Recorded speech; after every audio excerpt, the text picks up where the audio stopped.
सिर खंडित भुज बीसा। दो भागों में सपना सुनाया उन्होंने। पहले भाग में क्या सुनाया कि सपने में वानर में लंका जा रही है, और दूसरे भाग में क्या सुनाया कि मैंने ये देखा कि रावण के 10 सिर काट दिए गए हैं और रावण गधे पे बैठ करके दक्षिण दिशा को जा रहा है।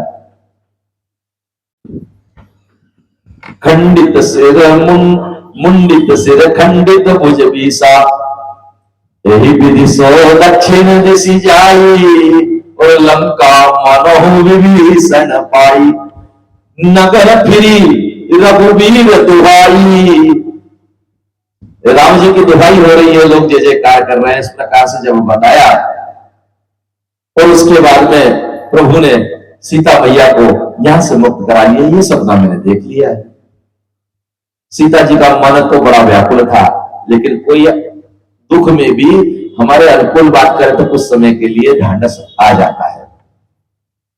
अब वो ढांढस आया, सीता माता थोड़ा सा मौन हुई, त्रिजटा चली गई। यहां वहां सेविकाओं को वो अपना कार्य बताने लगी। सीता जी फिर से मन में दुखित हो गई। उनके दोनों नेत्र अपने पांव के अंगूठे को देखा करते हैं बैठे बैठे। नीचे मुंह नेत्र जल बहाया करते हैं। पूरे शरीर के प्राण आंखों में आकर के रह गए हैं, और आंखों में प्राण आकर के जब रहे हैं तो सीता मैया बार भगवान के विरह में रहती हैं। सांस विरह अगनि तल तूल समीरा, श्वास जरन छन माही शरीरा। विरह की अग्नि से शरीर तो जल जाए, लेकिन नेत्रों के जल से और बार बार वो अग्नि थोड़ी सी कम होती है, और भगवान के दर्श की आशा नेत्रों ने लगा रखी है, इसलिए वे अपने देह का त्याग नहीं कर पाती हैं। ऐसी स्थिति है जैसे कोई वृक्ष के नीचे अपने नेत्रों को देखते हुए, अपने भूमि के स्थान को देखते हुए कोई अति दुखी स्त्री बैठी हो। श्री हनुमान जी महाराज ने विचार करा कि अब थोड़ी सी निश्चर्या यहां से दूर हट गई है, तो मैं कुछ करता हूं। उसी समय हनुमान जी महाराज ने कुछ गाना प्रारंभ करा, और गाना प्रारंभ करा तो क्या गाने लगे? राम जी का नाम गाने लगे। और क्या कहते हैं?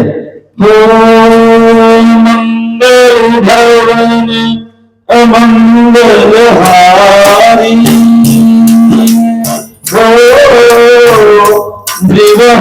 रसी अजीर बिहारी। राम सिया राम जय जय राम, राम सिया राम जय जय राम।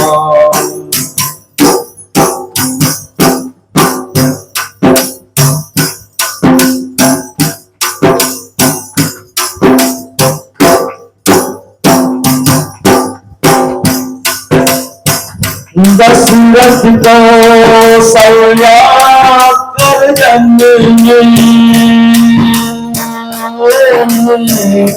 आज विधाता चारों राम। राम सिया राम जय जय राम, राम सिया राम जय जय राम। अवधपुरी अति पावन छाई, अवध के लोग देश बधाई। राम सिया राम जय जय राम, राम सिया राम जय जय राम। दुर्देव गए परम रघुराई, हो काल सभी जाई।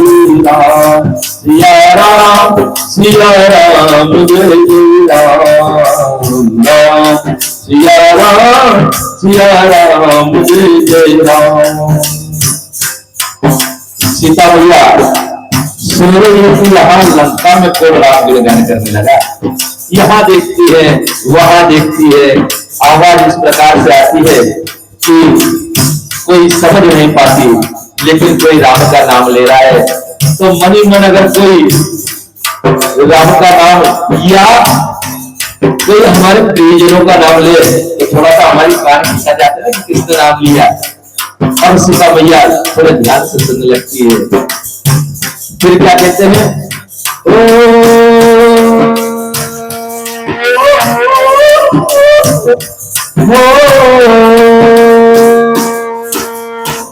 जनकपुरी में शिव धनु तोड़ा, जनक सीता से नाता जोड़ा। सिया राम जय जय राम राम, सिया राम जय जय राम। अब तो सीता जी को विश्वास हो गया कि कोई ऐसा व्यक्ति है जो ये भजन गा रहा है, राम का नाम ले रहा है, राम का गुणगान कर रहा है, और जिसे ये पता है कि राम जी ने धनुषी तो तोड़ करके मेरा वर्ण करा, तो अब तो ये कोई प्रियजन ही होगा। माँ के कान में अब वो बातें जाती है। फिर कहते हैं, तो राज तिलक की हुई तैयारी, ने सब बात बिगाड़ी। राम सिया राम जय जय राम, राम सिया राम जय जय राम। अब माँ आगे की कथा सुनना चाहती है।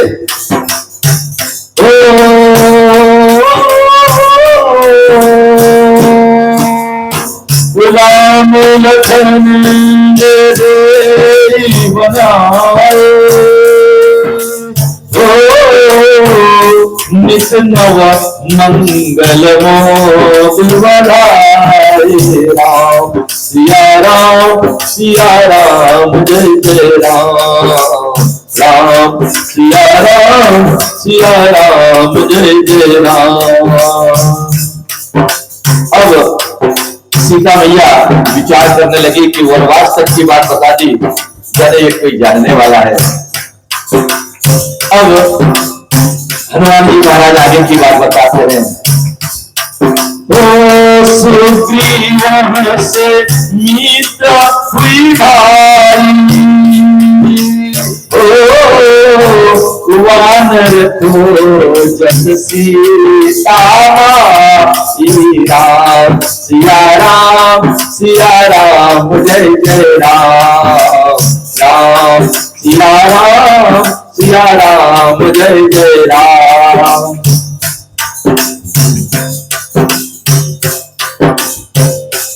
वन में हरि निश्चरी बेदेरी,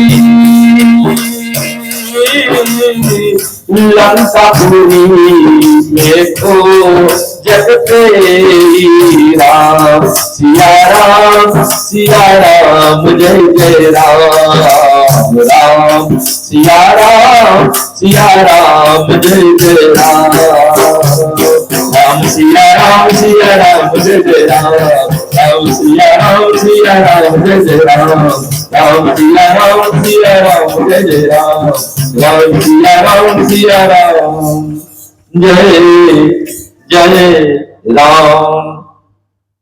जब हनुमान जी ने ये कथा सुना दी सीता मैया को, तब कुछ थोड़ा सा मन में ढांढस आ गया, और ढांढस आया तब हनुमान जी ने मन में विचार करा।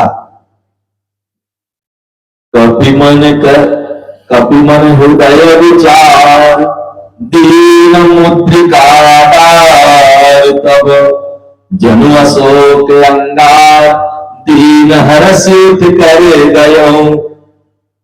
हनुमान जी ने मुद्रिका को मां के सामने छोड़ा, और मां के सामने छोड़ा तो माता क्या देखती है कि मुद्रिका सामने है, राम नाम अंकित है। अब माता के मन में विचार आया कि ये राक्षसों की नगरी है, ये लोग तो माया करते हैं। लेकिन जैसे ही शीघ्रता से मुद्रिका को उठाया और देखा, तो क्या देखती है माता कि राम नाम अंकित अति सुंदर राम जी का नाम लिखा हुआ है। और मुद्रिक को पहचानती है ना, इतने वर्षों तक उन्हीं के पास थी। तो जब मुद्री को पहचाना, चकित चित्तव मुद्री पहचानी और हर्ष विषाद हृदय अकुलानी। चकित होकर के मुद्री को देखा, पहचाना और हृदय में खुशी भी हुई और दुख भी हुआ। खुशी इसलिए हुई कि राम जी की मुद्री है, यदि राम जी की मुद्रिका आ गई है, अंगूठी आ गई है, तो राम जी या कोई ना कोई यहां होगा। तो दुख ये हुआ कि कहीं ऐसा तो नहीं कि माया से रची हो। तो जीती को सके अजय रघुराई और माया से रसी रची नहीं जाई। मन में विचार आया कि राम जी को जीतना तो नामुमकिन है, क्योंकि राम जी अजय है और माया से ऐसी मुद्रिका बनाना हर कोई नहीं बना सकता। थोड़ा सा विश्वास आया। अब विश्वास आया तो सीता मां कहती कि कौन है भाई जो यहां पर भगवान का गुणगान कर रहा है लेकिन दिखाई नहीं देता। तब हनुमंत निकट चली गए।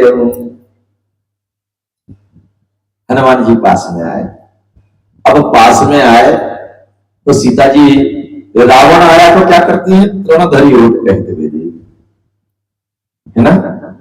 और मानस में कई जगह पे आया है, साधु संतों के भी सन्मुख रही। गांव की बटुकरी पूछती हैं, महिलाएं पूछती हैं। जब पानी पीने के लिए श्रमित हो जाती है सीता जी, थक जाती है, तो महिलाएं देखती कितनी सुंदर स्त्री है, इनके साथ दो सुंदर पुरुष हैं, तो पूछने में सकुचाती हैं। जैसे हम लोग कहीं चले जाए तो आदिवासी लोगों को अगर हम देखें तो हमसे बात करने में सकुचाते हैं, है ना। तो वो बात भी ऐसी करते हैं बच्चों जैसे। तो वो गांव की औरतें, नगर की औरतें जो दूर दूर से पानी भरती है, तो वो पूछती सीता जी से कि ये जो आपके साथ है कौन है। तब वो कहती हैं कि जो सुभग तन गोरे है वो लघु लखन नाम है उनका, वो हमारे देवर है। और उसके बाद में जब प्रभु की बारी आती है तो तिरछे नैनों से भगवान की तरफ देखती है। हर किसी की ओर ऐसे सामने की दृष्टि से देखा जाता है, लेकिन तिरछे नैनों से उसी की तरफ देखा जाता है जिससे स्नेह होता है। तो तिरछे नैनों से, खंजन पक्षी की तरफ तिरछे नैनों से देखती है भगवान की ओर और कहती है कि निज पति हमारे स्वामी है। इस प्रकार से सीता जी बताती हैं। तो वही स्थिति सबके सामने सीता जी सन्मुख रही। लेकिन श्री हनुमान जी पहुंचे तो क्या हुआ, फिर बैठी मन विस्मय भय, एकदम से फिर करके बैठ गई। तो इसके दो कारण हो सकते हैं। दो कारण क्या है? एक कारण तो यह है कि श्री हनुमान जी महाराज वानर वेश में है और सीता मैया जान गई कि यह भगवान साक्षात शिव शंकर है। तो उनके सम्मान के रूप में, जैसे कोई बहू होती है तो अपने बड़े जेठ के लिए कैसे सम्मान कर देती है, तो उसी प्रकार से सीता मैया ने अपना मुख आंचल से ढक करके, जैसे रहते ना कई बार बैठना रहता तो सामने होकर के बैठते हैं क्या बड़ों के, थोड़ा सा पीट करके बैठ जाते हैं। तो फिर बैठी मन विस्मय पे हूं। श्री हनुमान जी ने कहा कि वो स्वरूप दूसरा है, मैं तो पुत्र बनकर आया हूं। तब हनुमंत निकट चले गए हूं और जाकर के प्रणाम करके कहते हैं, सीता जी पूछती है कि कौन है आप, कौन है आप। तब श्री हनुमान जी महाराज कहते हैं कि मैं राम जी का दूत हूं, सत्य शपथ करुणा निधान की। और कसम खाने के लिए भी राम जी मिले उनको कि सत्य शपथ करुणा निधान की। जब करुणा निधान नाम बोला तो माता समझ गई कि ये राम जी की ही दूत है। और जब राम जी के दूत सामने आए तब फिर उन्होंने बतलाया। माता कुछ समाचार पूछती है। तब माता का दुख तो हनुमान जी देख ही चुके हैं, माता को अपना दुख बताने की जरूरत नहीं है, लेकिन माता पूछती है कि क्या प्रभु मेरी याद करते हैं। तब हनुमान जी कहते हैं कि मां तुम तो प्रेम राम को दूना। देखो कितना सुंदर संवाद है। एक दूत जो भगवान और भगवती के बीच में गया है, वो दुर्ग भगवान और भगवती के संबंध को दुगना कर रहा है। क्या कहते हैं? तुमते प्रेम राम को दुगना, यानी तुम्हारा प्रेम तो मैंने देख ही लिया कि तुम भगवान को विरह में जल रही हो भगवती, और तुम्हारी स्थिति क्या होगी कि तुम आकाश से अंगार मांग रही, धरती से पढ़ने की बात कर रही हो, और तुमने यहां जल भी नहीं पिया है। लेकिन इतना सब देखने के बाद भी हनुमान जी क्या कहते हैं? तुमते प्रेम राम को दुगना, जितना तुम प्रेम करती हो ना माता, उससे दुगना प्रेम राम जी करते हैं। लेकिन उनके साथ एक बात है, और ऐसा कहते हुए हनुमान जी के नेत्रों में चला जाता है। कहते हैं कि तुम तो कम से कम अपना विलाप करके आंसू भी बहा लेती हो मां। सारे लोग राम जी के पास आकर अपना दुख सुनाते हैं, तो राम जी अपना दुख किसको सुनाए? उनके पास कोई नहीं है मां, कोई नहीं। वो अपना दुख किसको सुनाए? सुना है कि कह देने से दुख थोड़ा सा कम हो जाता है, कहीं से कुछ दुख घटी हो, पर किसको कहे?